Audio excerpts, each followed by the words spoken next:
Joe Raptor's new favorite game is on its way. They just dropped a teaser trailer, Horizon Lego, whatever it's called. I think it's just Lego Horizon Adventures. This is a retelling of the base game, but it's like, I think it's only 7 or 8 hours long. It's definitely like super streamlined.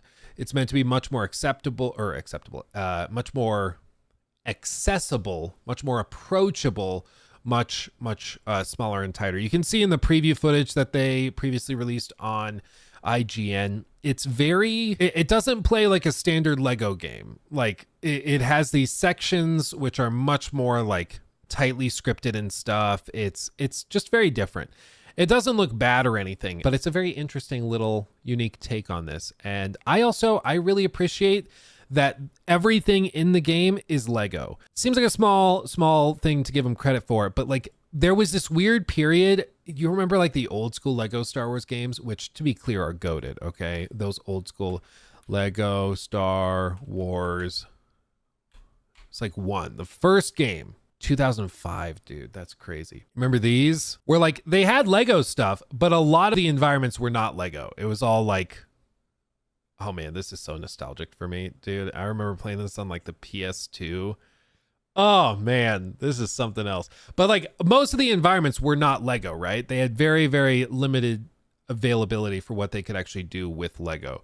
And so most of the environments looked like this. They were separate models, and then there were occasional Lego stuff that was designed there. Oh dude, I remember this level so well. Oh man. They don't make them like this anymore, dude. Now they're so overcomplicated and stuff, but man, those were the days. Those were the days. But now, I mean, this is what Lego games look like now, where they actually have like everything in the level is actual Lego. And also like, look at the quality of what they've done here. Like, you know how some Lego pieces, you can actually see the like indentation on the other side of what it looks like on the other side. So like you can see the circles from when the plastic was molded together. And they actually retain that detail in here, and you can see it when the sun reflects on the pieces. It's really, really well done. I don't know if they just have like procedural tools that do this, or if these levels are all done by hand to actually put this together. I don't know, but it's really, really cool. It's really impressive. But this is what the Lego Horizon game looks like. This is kind of how it plays. Designed to be co-op, of course. And I don't know if I'll play it. Maybe I'll ask Nikki if she wants to play it when she's done with Dragon Age. But it's coming. It's coming. It's a thing. And this marks like part of PlayStation's goal for the Horizon franchise, and for most of their franchises, to be clear, is they want to go they want to like, what would the term even be? They want to go like multi-pronged into different realms with it. So they want to have Horizon, the core single player games. And then they also wanted to have like a TV show, which has since been basically abandoned and canceled. They're not going to be doing that anymore because I think the showrunner got caught up in a scandal, I think is what the drama was, but that was something they wanted, but it's not happening anymore. And then they also want to have like the MMO that's reportedly in the works. They also want to have like the Monster Hunter game, which is probably coming next year, which is going to be like sort of a Fortnite inspired thing. And then they also want to go and they want to have smaller side spin-off projects like this. They want to have the VR game that we got that was kind of mediocre. And I get it. They really, really want to have that one like franchise that is big enough to span all sorts of genres, all sorts of industries and different media formats and stuff. I get it. I understand that. But it feels so much like that Mean Girls thing. Like, stop trying to make fetch a thing. It's not a thing. That's what this whole thing feels like to me, at least. And I don't know about you guys, but I just find Horizon to be fine. Like, it's probably a B-. You know, it's good. Graphically, it's stunning. I think it's pretty novel and creative in concept. But like Forbidden West, I found the writing to be like laughably cringe in a lot of ways. I thought that it got really samey as the game went on. I was super frustrated with how the gear upgrade system worked, where it was based on drops for certain monsters, and then your weaponry and your ammunition is tied to crafting materials you get from a lot of those monsters and creatures and stuff. And so the game turns super grindy just to continue playing it in the most basic way. And it drives me crazy. Like, it's a turn off for me. I think the game has some good elements, but I also think the game has a lot of kind of mediocre elements too. So on the whole, I think it's good, but it's not a masterpiece, and it's not something I would consider to be like Mario levels. They're treating Horizon like it's PlayStation's version of Mario, and I just don't think it's earned that yet. And I think that's why there's some resistance for some people, where it's like it's not there yet. You know, like, give Horizon some time. It's not there yet. This looks cute. This looks silly and fun. I'm glad they're doing this. Is this going to pop off and be like a smash hit commercially? I'd be really surprised at that, frankly, but maybe. Do I think that they're going to have a smash hit with the Monster Hunter game in the same year that actual Monster Hunter is coming out? I would find that surprising, but maybe they do. Maybe they do. Maybe they've done a lot of reworking and it's even bigger and better than what Capcom's going to offer. Again, I'd be surprised, but maybe they do. I would love to be surprised. I would love to have a new obsession, a new something to sink my teeth into. But I think that Horizon, the more that Hermen like keeps pushing this, the more resistance he may run into, because you can't force something to become a cultural phenomenon or like a huge trendy thing. It happens on its own merits. You know, like, they didn't really force The Last of Us on people with a ton of different spin-offs and stuff. It was kind of born out of a necessity because the games were so good. The story of the first game was so good. They were like, oh, we can make an HBO series. We can do this, the second game, and we can do this other stuff. And it kind of earned its spot that way. I don't think Horizon's quite there yet. Personally, I don't think it's there yet. Maybe it gets there, but it's not there yet. But I think more than anything, with all this stuff with Horizon, it is just an example of, I think, some heavy-handed stuff that's going on with Hermen, where I think Hermen Holst is, here's the man with the other man. Look at him. This is like 2015 when they announced Horizon. I think Hermen, having his background at Guerrilla, he's now the co-CEO of PlayStation. He is very proud of Horizon. It's his baby, just like Concord was, reportedly, by Colin Moriarty, saying that Concord was something he thought was going to be their like Star Wars level project. He thought it was going to be the next big multi-billion-dollar franchise, which, if that's his quality of judgment and evaluation, like, that should tell you a lot. But he cares a lot for Horizon. He loves it dearly, and that's great. I get it. I get that you love it, but you can't force it to be a thing when it's not there yet. You gotta give it a little bit of time, okay? Dude, is this Rost?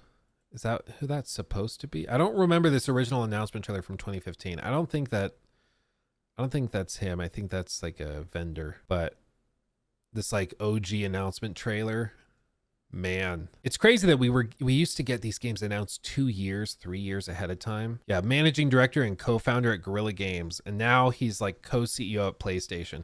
So you start to understand why PlayStation is all of a sudden betting so much stuff and so much money on Horizon, because it's his baby, you know?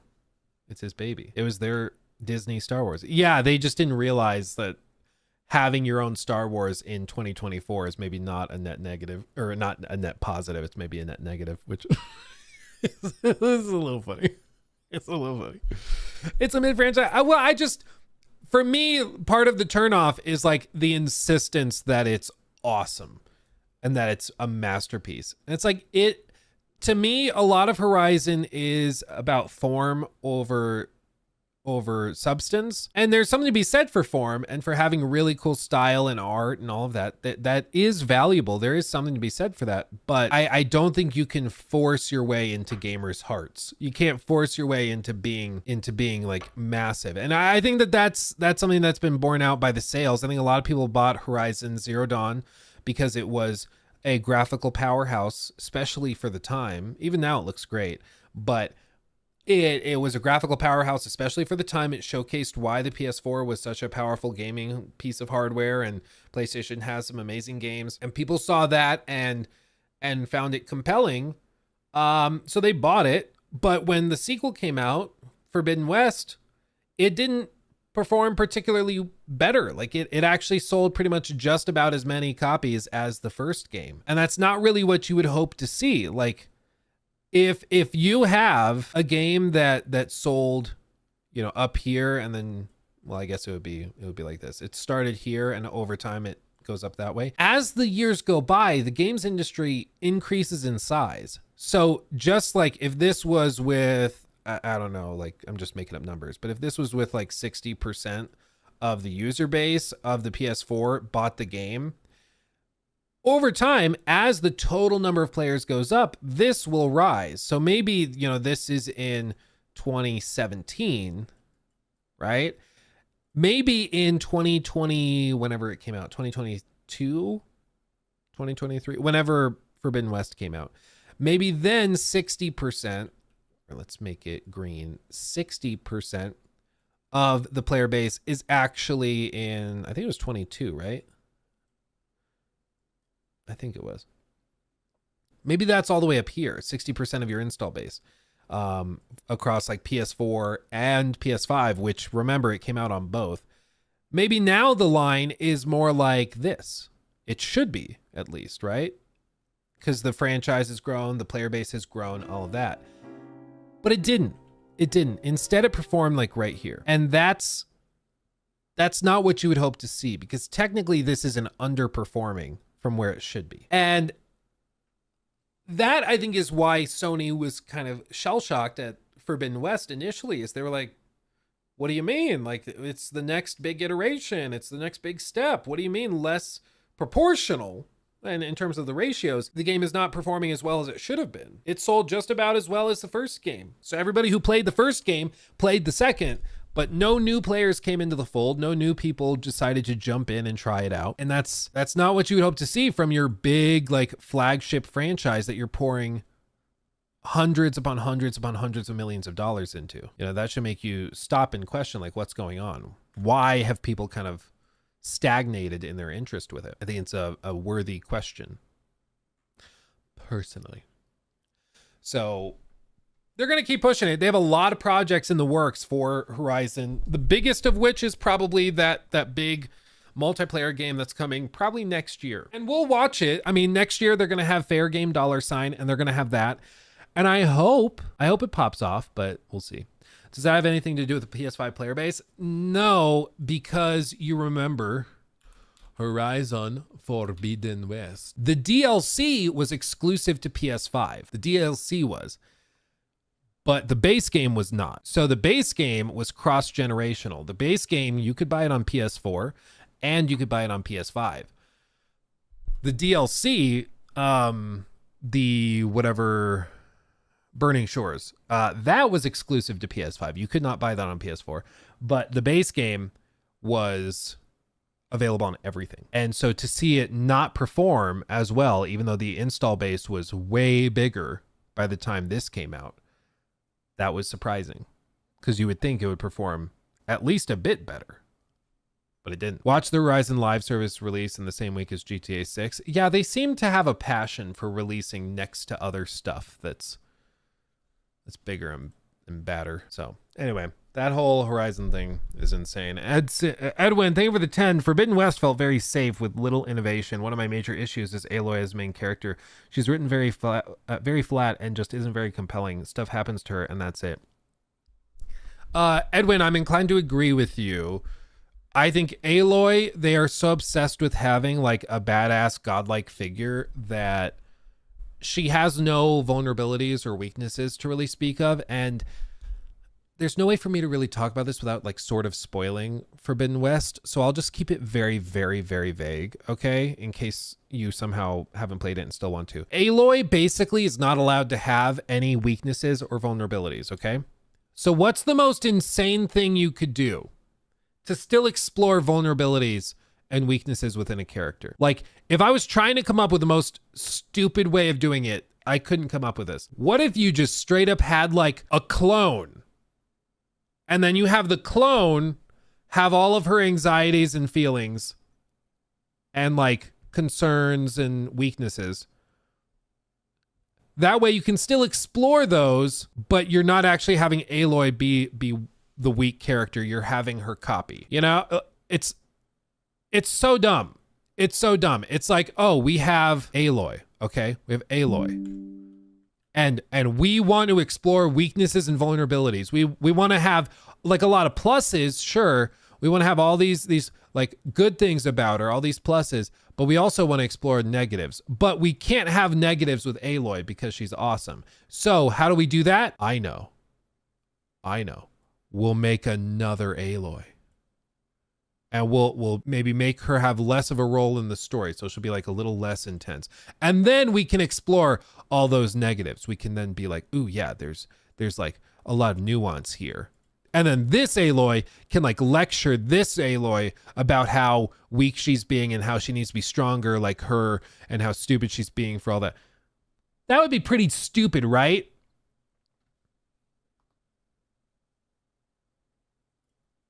I agree. Full stop. That would be pretty stupid.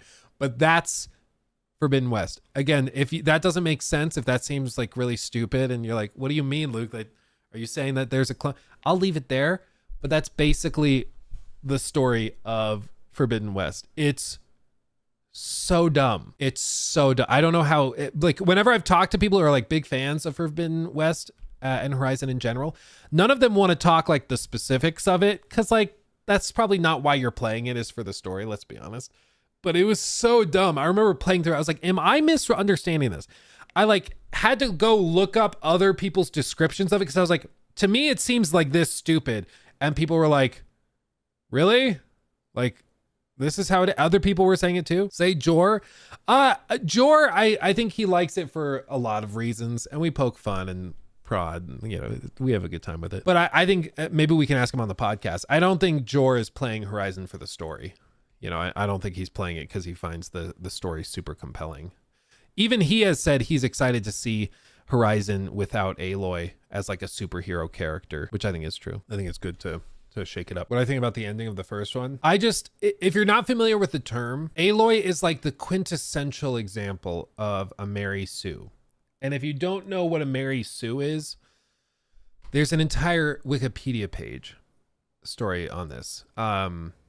The term initially started, the character Mary Sue initially appeared in Paula Smith's 1973 short story Trekkie's Tale, published in Smith's and Sharon Ferrero's Star Trek fanzine Menagerie. The story parodied idealized female characters that were common in fan fiction.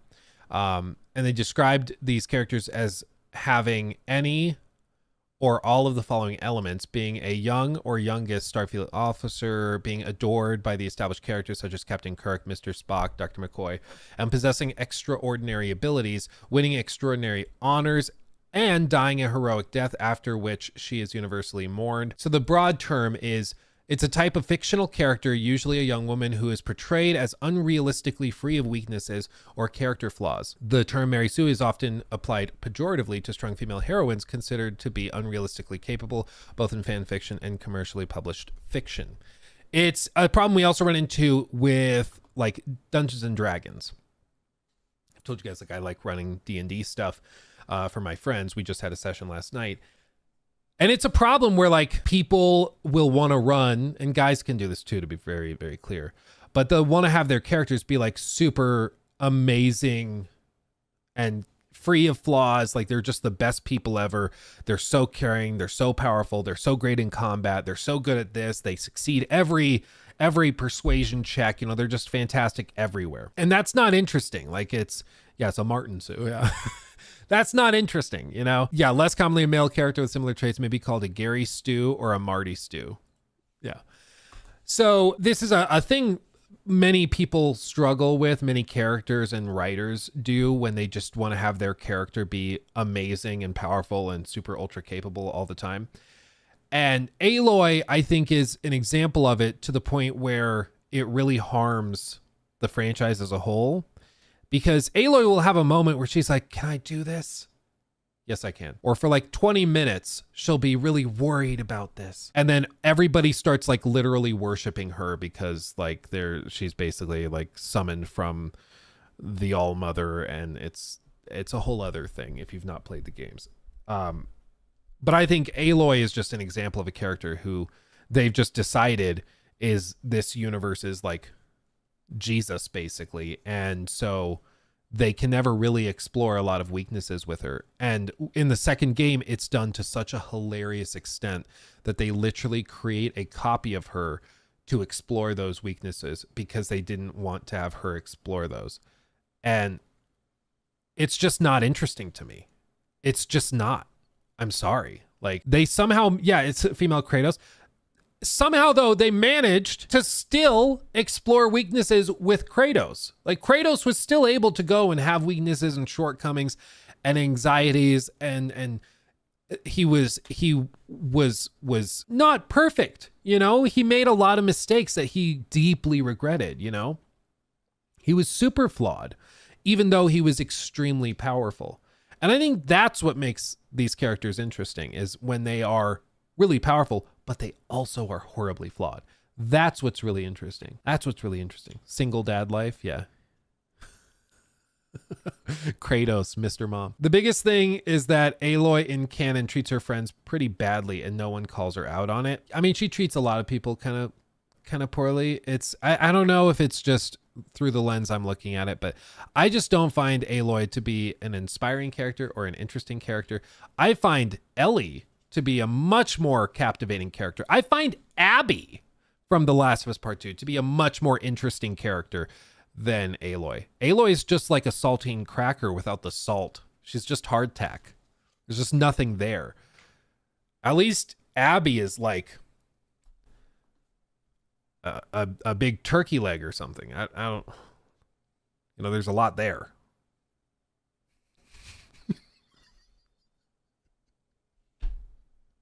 I was trying so hard to think of like, okay, if Aloy's like an unsalted cracker, what is Abby? And I was like, well, it's got to be a food analogy, so I've got to come up with something. Turkey leg is what I landed on. After all that time, that's what I landed on. All that stalling I was doing just now, trying to think of something, that's what I came up with. There you go. Anyway, I could ramble about Horizon a lot. Oh, she's a protein shake. That's good. I like that one too. That's good. She's like a meal replacement protein bar. It looks okay when you first take a bite, but then you realize it's pretty dense. And I don't know where else. I don't know. We'll play with it. There's something there. There's a joke there. There's something there. Anyway, I could keep rambling about Horizon all day long, and I'm sure Jacob's gonna have a great time cutting these together. But yeah, wasn't Skyrim like that? Skyrim in general treats their protagonists like Mary Sue's or Gary Stu's or Marty Stu's. And it's because, in my opinion, they don't like Bethesda doesn't really make role-playing games in like the same sense as like a Baldur's Gate or other narrative RPGs. What they do is they make like sandbox games. They make a different thing. They make like Bethesda games. They're just their own kind of unique thing.